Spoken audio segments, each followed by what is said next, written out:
ഒരു കാലത്തെ നമ്മളൊക്കെ ഒരുപാട് ഫ്രണ്ട് സർക്കിളൂടെ വന്ന ആൾക്കാരായിരിക്കും.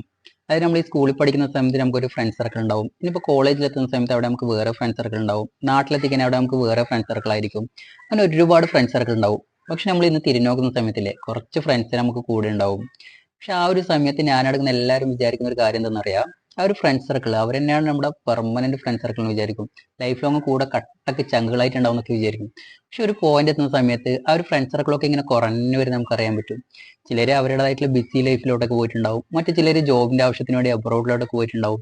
അങ്ങനെ പല ഇടങ്ങളിലേക്ക് മൈഗ്രേറ്റ് ചെയ്തു പോയി ആ ഒരു ഫ്രണ്ട് സർക്കിൾ ഒരു സമയത്താകുമ്പോൾ ഇങ്ങനെ കുറഞ്ഞു വരും നമുക്ക് കാണാൻ പറ്റും. വേണമെങ്കിൽ നമുക്ക് ആ റിയാലിറ്റി മനസ്സിലാവാം, നമുക്ക് നമ്മളേ ഉള്ളൂ എന്നുള്ളത്. എന്ന് വെച്ചാൽ ഫ്രണ്ട്സേ ഇല്ല എന്നുള്ളൊരു കണ്ടീഷൻ അല്ല കേട്ടാ. അന്നും ഇന്നും നമ്മുടെയൊക്കെ കൂടെ ഏത് കാര്യത്തിനും കട്ടക്ക് നിൽക്കുന്ന കുറച്ച് സുഹൃത്തുക്കൾ ഉണ്ടാവും. അവരാണ് നമ്മുടെ റിയൽ ഫ്രണ്ട്സ് എന്നുള്ള കാര്യം നമുക്ക് അപ്പോൾ മനസ്സിലാവും. അപ്പോഴാണ് ആ ജീവിതത്തിന്റെ റിയാലിറ്റി നമുക്ക് മനസ്സിലാവുക. ഇനിയിപ്പോൾ 10 20 എത്ര ഫ്രണ്ട് സർക്കിൾ ഉണ്ടെങ്കിലും ഒരു ഫ്രണ്ട് സർക്കിളും പെർമനന്റ് അല്ല. ചിലതൊക്കെ സീസണബിൾ ആയിരിക്കും.